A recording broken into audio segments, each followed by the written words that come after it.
বিশিষ্ট ইসলামী চিন্তাবিদ, তরুণ বর্তমান হাফেজ হযরত মাওলানা জাহিদুল ইসলাম, হাফেজ হযরত মাওলানা জাহিদুল ইসলাম, প্রতিষ্ঠাতা পরিচালক বড়ুয়া আশরায়ে মুবাশশারা মাদ্রাসা। السلام عليكم ورحمة الله تعالى وبركاته. الحمد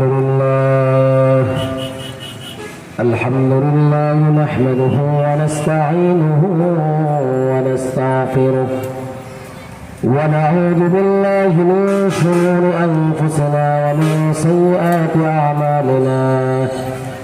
من يهده الله فلا مضل له ومن يضلل فلا هادي له. ونشهد أن لا إله إلا الله ونشهد أن محمدا عبد الله ورسوله أرسله بالحق بشيرا ونذيرا وداعيا إلى الله بإذنه وسراجا وقمرا منيرا. اللهم صل على محمد وعلى آل محمد كما صليت على إبراهيم وعلى آل إبراهيم إنك حميد مجيد. محبة الشكر.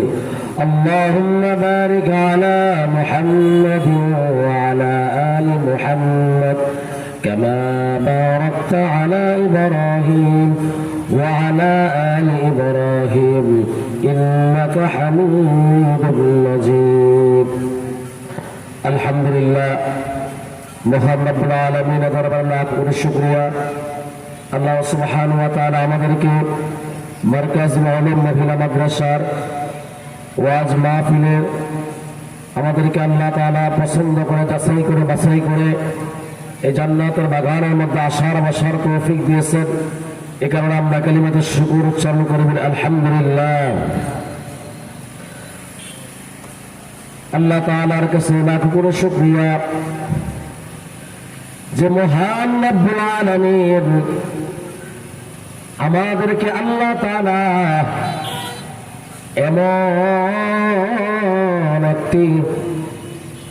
এমন একটি মজলিসের মধ্যে আল্লাহ তাআলা আমাদেরকে আল্লাহর কথাগুলো শোনার জন্য নবী মুহাম্মদুর রাসূলুল্লাহ সাল্লাল্লাহু আলাইহি ওয়াসাল্লামের কথাগুলো শোনার জন্য আমাদেরকে আল্লাহ তাআলা আল্লাহর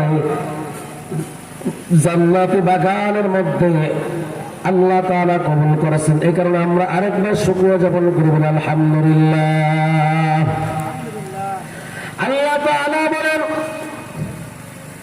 ইল্লা মা রাহিমা রাব্বি, আমি আল্লাহ যাদেরকে পছন্দ করি, যাদেরকে আমি আল্লাহ কবুল করি, আমি আল্লাহ যাদেরকে জান্নাত দেব, আমি আল্লাহ যাদেরকে ভালোবাসি মহব্বত করি, আমি আল্লাহ যাদেরকে আমি মায়া করি মহব্বত করি, ইল্লা মা রাহিমা রাব্বি, একমাত্র তারাই আমি আল্লাহর কথাগুলো শুনতে পারে এবং আমি আল্লাহর হুকুম আহকাম গুলো পালন করতে পারি। সুবহানাল্লাহ। আল্লাহ তাআলা এই যে মারকাজুল উলুম মহিলা মাদ্রাসা কি আমাদের সকলের কাঙ্ক্ষিত বন্ধুবর মাওলানা সাইফুল ইসলামের মাধ্যমে এই যে একটি জান্নাতের বাগানের পরিবেশ করে দিয়েছেন, যেরকম ভাবে আল্লাহ তাআলা যুগ যুগ ধরে আল্লাহ রাব্বুল আলামিন এই ইসলাম প্রতিষ্ঠিত করতেছেন, এই ইসলামকে জিন্দা করে রাখতেছেন বিভিন্ন মাধ্যমে। মসজিদ মাদ্রাসা গুলো দ্বীনের খেদমত গুলো আল্লাহ তাআলা এক একজনের মাধ্যমে আল্লাহ তাআলা এই দ্বীনের কাজ আঞ্জাম গুলো দিতেছেন। আপনারা সকলে দোয়া করবেন আল্লাহ তাআলা যেন এই প্রতিষ্ঠান থেকে কিয়ামত পর্যন্ত কবুল করেন। আপনাদেরকে আমি বলবো এই প্রতিষ্ঠানগুলো যদি আমরা সবসময় সর্বাধিক চেষ্টা, আমরা সর্বাধিকভাবে সহযোগিতা করে এই প্রতিষ্ঠানগুলো, আরো যত দিনী প্রতিষ্ঠান আছে আশেপাশে সমস্ত প্রতিষ্ঠানগুলোকে যদি আমরা সুন্দরভাবে পরিচালনা এবং আমাদের জায়গা থেকে মহিলা মাদ্রাসার ছাত্র দিয়ে, পুরুষ মাদ্রাসার ছাত্র দিয়ে এবং অর্থনৈতিকভাবে সাপোর্ট দিয়ে সর্ব অবস্থায় যদি আমরা এই দিনী প্রতিষ্ঠানগুলোর মধ্যে আমরা সহযোগিতা করি, আল্লাহ রাব্বুল আলামিন কোরআনের মধ্যে বলেন, আমি আল্লাহ তোমাদের জন্য এমন পুরস্কার রেখেছি যা তোমরা কল্পনাও করে রাখতে পারবে না। আল্লাহ বলতেছেন, ইয়া আইয়ুহাল্লাযীনা আমানু, হে ইমানদারগণ, হে আমার বান্দারা, হে আমার বান্দিরা, আনফিকু মিম্মা রাযাকনাকুম মিন ক্বাবলি আন ইয়াতিয়া ইয়াওমুন লা বাইউন ফীহি ওয়ালা খুল্লাতুন ওয়ালা শাফাআহ। আমি আল্লাহ তোমাদেরকে যে অর্থ সম্পদ, আমি আল্লাহ তোমাদেরকে যা যা কিছু দান করেছি, তোমরা এর থেকে আমি আল্লাহ রাস্তায় দান করে দাও। তাহলে আল্লাহ তাআলা আমাদেরকে যে আয়াত বললেন, ইয়া আইয়ুহাল্লাযীনা আমানু আনফিকু, দান করেছেন বলতে সন্তান আল্লাহর দান, ছেলে হোক মেয়ে হোক, সম্পদ আল্লাহর দান। অর্থাৎ আমরা যা কিছু দেখি সব কিছু দান করো আল্লাহ তাআলার। সে আল্লাহ বলতেছেন, আমি যা দান করেছি তোমরা এর থেকে আমি আল্লাহ রাস্তায় দান করে দাও। অর্থাৎ আপনার একটা সন্তান যদি মাদ্রাসায় ভর্তি করেন, আপনার অর্থ সম্পদ দিয়ে যদি আপনি মাদ্রাসার সাথে সম্পৃক্ত থাকেন, রব্বুল আলামিন বলেন, আমি আল্লাহ কাল হাসরের মাঠে তোমাদেরকে জান্নাত দেওয়ার জন্য উসিলা তালাশ করব। ইলাইহিল ওয়াসিলা, আমি আল্লাহ তোমাদেরকে জান্নাতি পাঠানোর জন্য উসিলা তালাশ করব। আমি আল্লাহ দেখব তোমার সন্তান, তোমার ছেলে হোক মেয়ে হোক, তুমি যদি একটা আমার রাস্তার মধ্যে আমার আলেম, আমার কথাগুলো, আমার কোরআনের আলেম, কোরআন যদি তার সিনার মধ্যে ফিট করাই দিতে পারো, আমার বন্ধু, আমার দোস্ত হযরত মুহাম্মদুর রাসূলুল্লাহ সাল্লাল্লাহু আলাইহি ওয়াসাল্লাম এর হাদিসগুলো যদি তার সিনার মধ্যে ফিট করে দিতে পারো, আমি আল্লাহ, তুমি মা, তুমি বাবাকে কাল হাসরের মাঠে আমি আল্লাহ নিজে জান্নাতের মধ্যে পৌঁছায় দেব। সুবহানাল্লাহ। এই কারণেই আমাকে আল্লাহ তাআলা একটি সন্তান দিয়েছে, ওই সন্তানটাকে আমি সঠিক শিক্ষা দেওয়া এটা আমার ইমানি দায়িত্ব। ওই সন্তানটা যদি কোরআন থেকে মাহরুম হয়ে যায়, এই সন্তানটা যদি দিন থেকে মাহরুম হয়ে যায়, হালাক হয়ে যায়, আল্লাহ তাআলা বলেন, কু আনফুসাকুম ওয়া আহলিকুম নারা। ওই সন্তান কাল হাসরের মাঠে তোমার বুকের মাঝে পাড়া দিয়ে, তোমার বুকের উপর পাড়া দিয়ে তারপরে সে জাহান্নামে যাবে। এ কারণে আমাদের সন্তানগুলো কি করতেছে, সন্তানের মধ্যে আল্লাহর ভয় আমি ঢুকাইতে পারলাম কিনা, সন্তান আল্লাহর হুকুম বিধিবিধানগুলো পালন করতেছে কিনা, সন্তান নবীর তরিকার মতো জিন্দেগি চালাইতেছে কিনা। যদি আমার সন্তানটা আল্লাহর হুকুম আহকাম বিধিবিধানগুলো পরিপূর্ণ না মানে, ইয়া আইয়ুহাল্লাযীনা আমানু দুখুলু ফিস-সিলমি কাফা ولا تتبعوا خطوات الشيطان إنه لكم عدو مبين। সেই ইসলাম তার কাছে যেইটা সহজ হইল ওইটা মানল, যেইটা কঠিন হয় ওইটা মানল না। আল্লাহ বলেন, আমি তাদেরকে জান্নাত দিব না। আমানু দুখুলু ফিস-সিলমি কাফা ولا تتبعوا خطوات الشيطان إنه لكم عدو مبين ইসলাম মানতে হবে পরিপূর্ণ। যদি ইসলাম পরিপূর্ণ না মানে তাহলে আল্লাহর জান্নাতে তারা প্রবেশ করতে পারবে না। এই কারণে মা বাবার দায়িত্ব হচ্ছে আপনার ছেলে হোক মেয়ে হোক, আপনার ছেলে হোক মেয়ে হোক, তার মধ্যে দিনদারিত্ব আছে কিনা, তার মধ্যে আল্লাহর ভয় তাকওয়া আছে কিনা। যদি ইয়া আইয়ুহাল্লাযীনা আমানু তাকুল্লাহ হাক্কা তুকাতিহি ওয়া লা তামুতুন্না ইল্লা ওয়া আনতুম মুসলিমুন। তার মধ্যে আমানত তাকুল্লাহ, তাকওয়া যদি না থাকে, সেই যদি তাকওয়া অর্জন না করে, আপনি বাবা হিসেবে মা হিসেবে যদি তাকে আল্লাহর ভয় তার মধ্যে যদি তাকওয়া যদি আপনি না দিতে পারেন, তাহলে ওই সন্তানটা আল্লাহর দিন থেকে দূরে সরে যে বেদিন হয়, বেনামাজি হয়, ফাসিক হয়, ফুজ্জার হয়, কাল হাসরের মাঠে আপনি মা আপনি বাবার বুকের মধ্যে পাড়া দিয়ে কু আনফুসাকুম ওয়া আহলিকুম নারা, সে আপনার বুকের মধ্যে পাড়া দিয়ে আল্লাহকে বলবে, আল্লাহ আমার মা আমার বাবা দুনিয়াতে আমাকে কোরআন শেখায় নাই, হাদিস শেখায় নাই, নামাজ শেখায় নাই, আমাকে দ্বীনের লাইনে চালাই না, আপনি আল্লাহ আমাকে জাহান্নাম দিবেন। আর যদি আমাকে জাহান্নাম যেতে হয় তাহলে আমার একটা আবদার, আমার একটা দরখাস্ত হলো, যে মা যে বাবা আমাকে দ্বীনের লাইনে আনলো না, আমাকে কোরআন শিক্ষা দিল না, হাদিস শিক্ষা দিল না, ওই মা বাবার বুকের মধ্যে পাড়া দিয়ে তারপরে আমি জাহান্নাম যাইতে চাই, ওই মা বাবাকে ছাড়া আমি জান্নাতে যাইতে চাই না, তখন আপনার ওই আদরের কলিজার টুকরা সন্তানের কথা বলবে।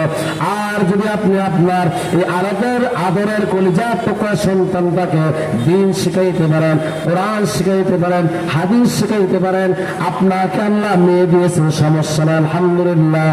আপনার মেয়ের জন্য এই নয়নতলা মারকাজুল উলুম মহিলা মাদ্রাসা প্রতিষ্ঠিত আছে, আপনার ছেলে হয়েছে, বড়ুয়া মাদ্রাসা আছে, আশেপাশে আরো অনেক মাদ্রাসা আছে আপনার ছেলের জন্য, আর আপনার মেয়ের জন্য মারকাজুল উলুম মহিলা মাদ্রাসা আছে, আরো মহিলা মাদ্রাসা আছে।